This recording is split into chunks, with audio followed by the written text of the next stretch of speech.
més o menys més volum de persones, més popular, competicions populars, però campionats de Catalunya, Espanya, és molt més sacrificat. Tens que entrenar molt, hi ha molta resistència, és un esport de resistència pura, no hi ha més.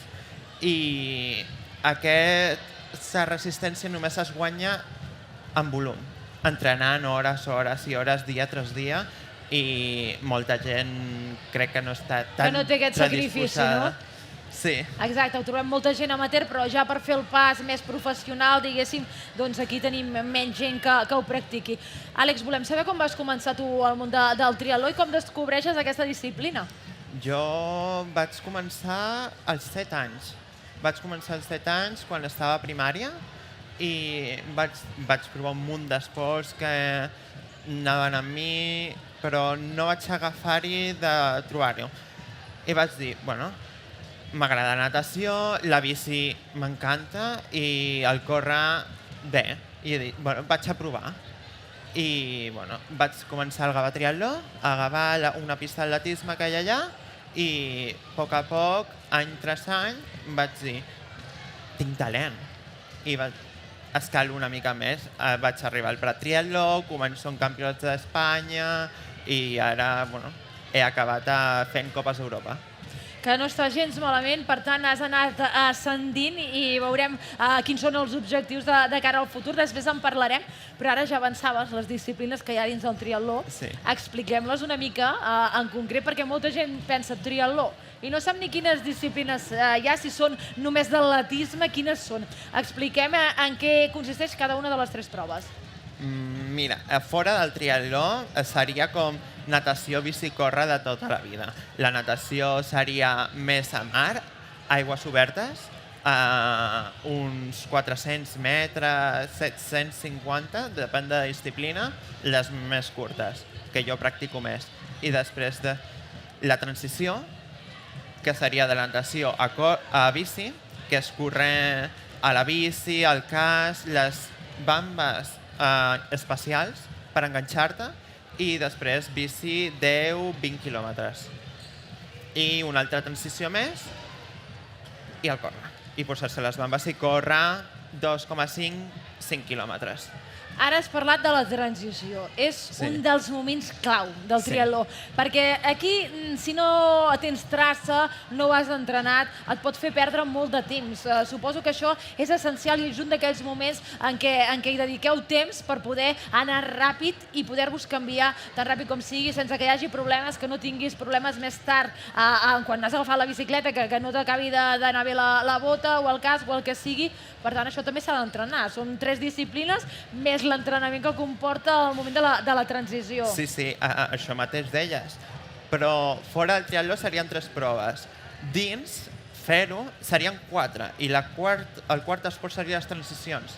És, crec que, un dels esports dels 4 que més important és perquè perds el grup a la bici o les bambes a Déu on estan, et perds 2 minuts complets. Allà, dins de la transició, buscant la bici o buscant les bambes és un laberint. Tens que fixar-te bé on has deixat cada cosa i fer un mapa mental dient què tinc que fer ara i tenint tot planificat, sense imprevistos. Exacte, que la sortida sigui ràpida, la transició encara més, que puguis enganxar ràpid amb la següent disciplina per poder seguir, perquè si t'esforces molt en entrenar els 3 esports i després perds temps aquí, doncs això evidentment et va a l'encontre.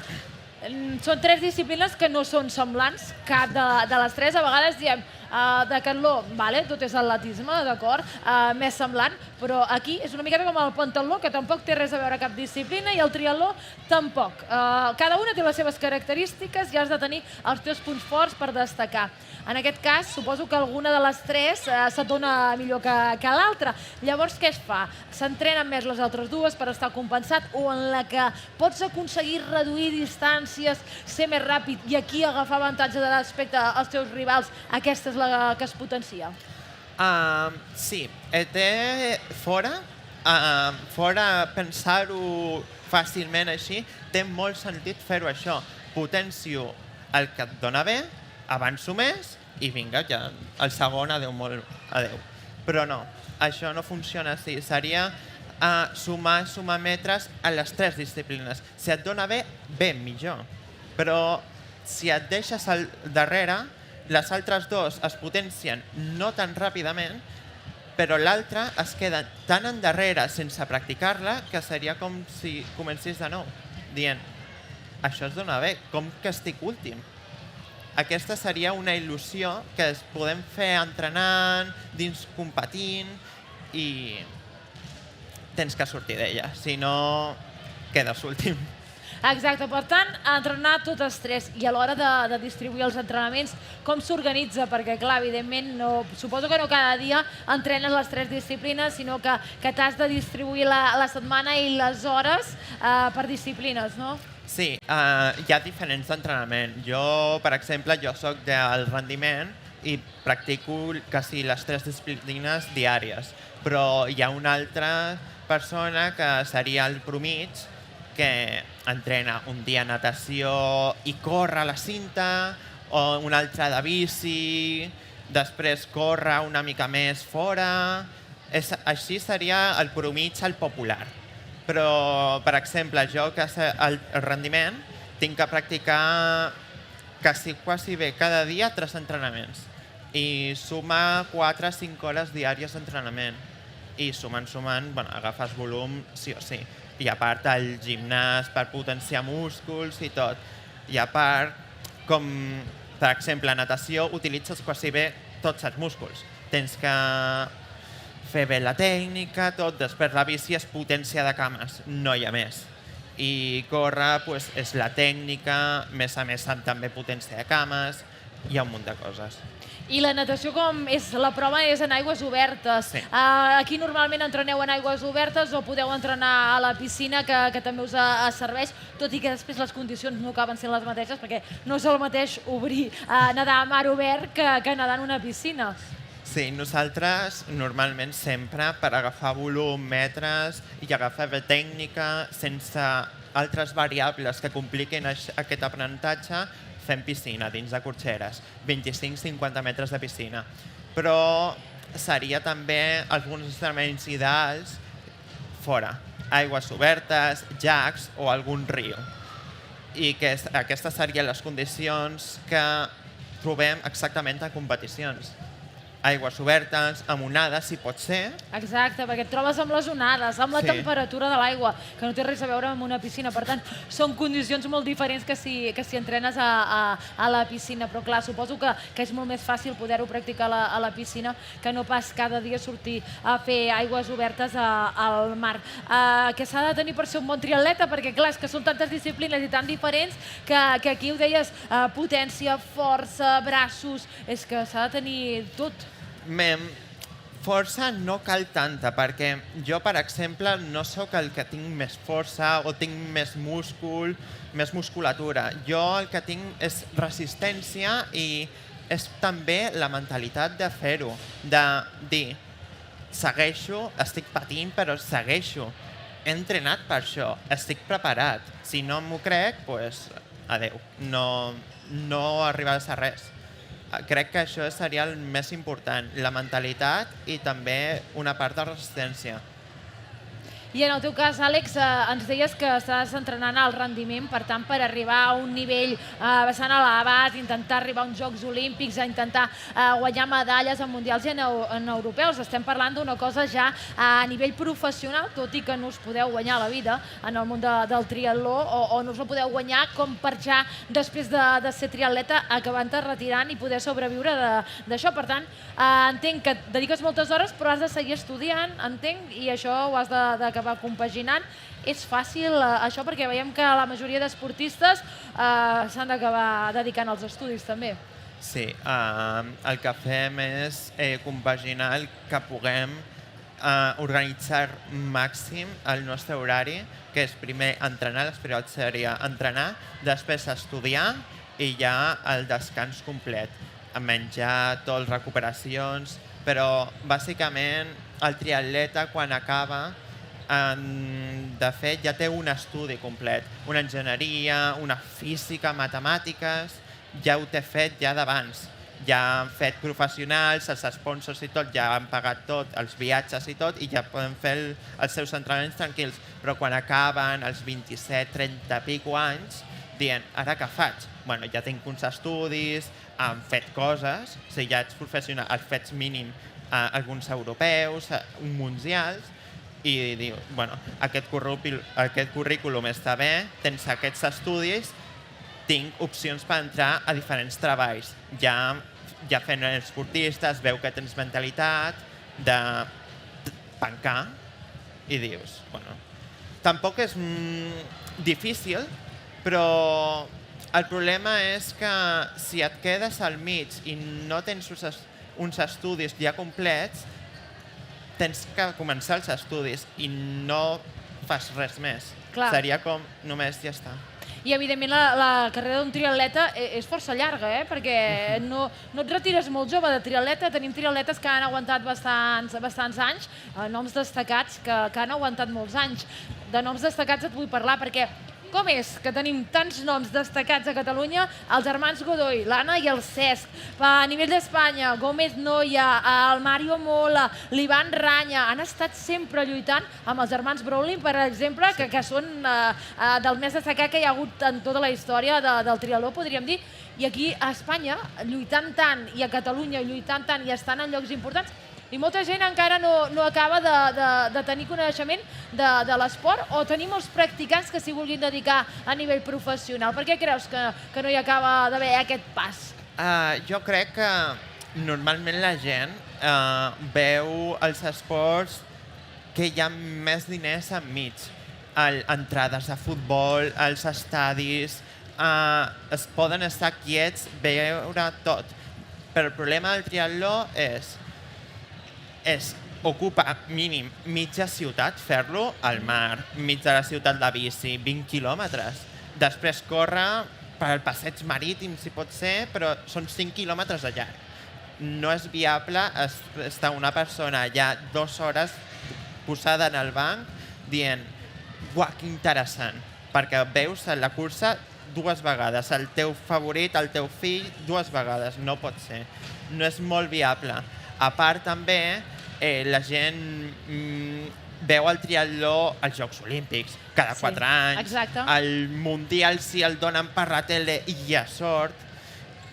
Tampoc hi ha molta difusió pels medis de comunicació perquè no és gaire interessant, així que no fomentem tampoc molt. Jo t'he de dir, Àlex, que me les miro, les curses de triatló.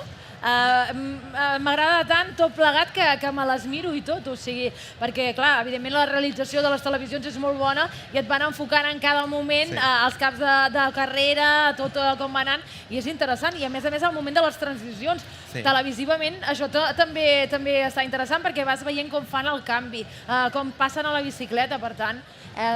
Tu dius que no és interessant, però jo no ho trobo vistosament tan interessant. Però clar, és el que dius tu, si estàs in situ i no ho veus a la tele, doncs potser la gent veu a passar un moment, no? Aquest és el problema. Si estàs al joc en si, és molt xulo veure les bicis passant com la volta, és el mateix. Exacte, sí. Però si el veus a la tele, tens tot el moment, el cap de carrera, com és la transició, com tu has dit, el moviment.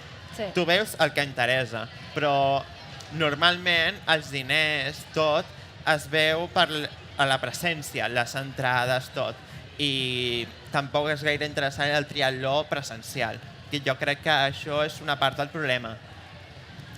Parlàvem dels objectius, dels objectius que tu et vols marcar, perquè és això que quan un esport és olímpic, és aquest. El focus és aquest. Cada 4 anys una cita olímpica. Hi ha possibilitats d'arribar, és el que dèiem, hi ha molts noms, ara potser ja a nivell d'Espanya per aconseguir plaça per ser uns Jocs Olímpics ja hi ha Mario Mola que potser ja serà bastant gran per arribar a Los Angeles, per tant aquí ve el futur, veniu vosaltres a darrere. Com ho veus, les opcions per arribar als Jocs Olímpics? Jo crec que, mira, a Los Angeles no crec que arribi, perquè encara sóc massa jove jo. Perquè el pic de forma d'un triatleta és a partir dels 23 anys.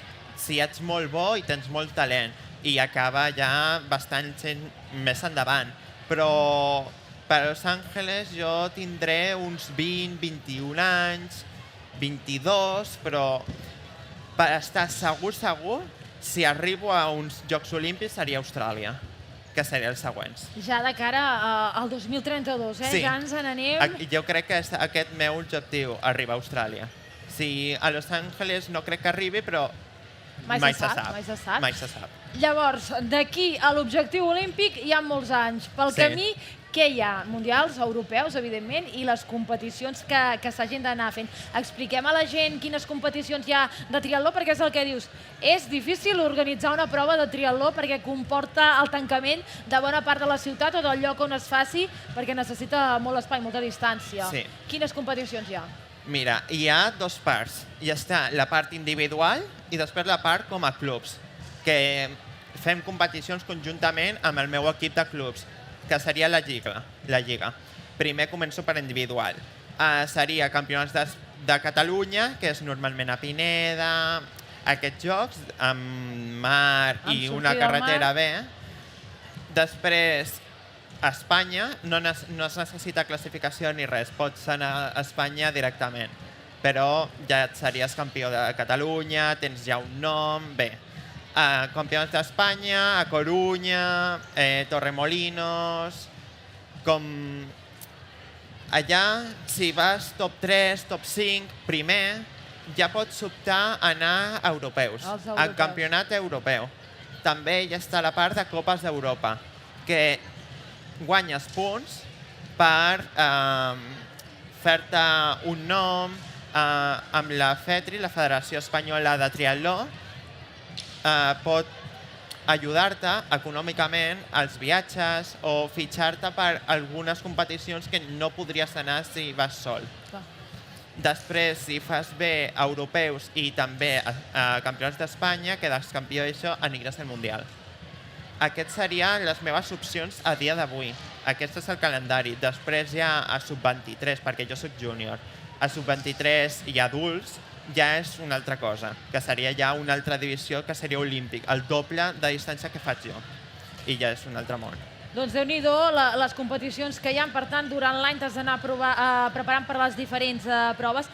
Doncs Àlex, moltíssimes gràcies per haver-nos explicat molt més del triatló, perquè és el que diem, molta gent encara desconeix moltes coses del triatló i el que hem d'anar fent és explicar quan més millor perquè la gent s'hi pugui enganxar i doncs això, perquè és el que deies, econòmicament és complicat si no tens ajudes, a més necessites els sponsors, per tant és tot una roda, si es veu per la tele arriben els sponsors i tot plegat, com que és una roda, quan més en parlem millor. Moltíssimes gràcies Àlex per ser aquí avui amb nosaltres. Doncs l'Àlex López del Prat Triatló 1994, que ha estat aquí explicant-nos sobre el triatló i ara signarà autògrafs a la zona.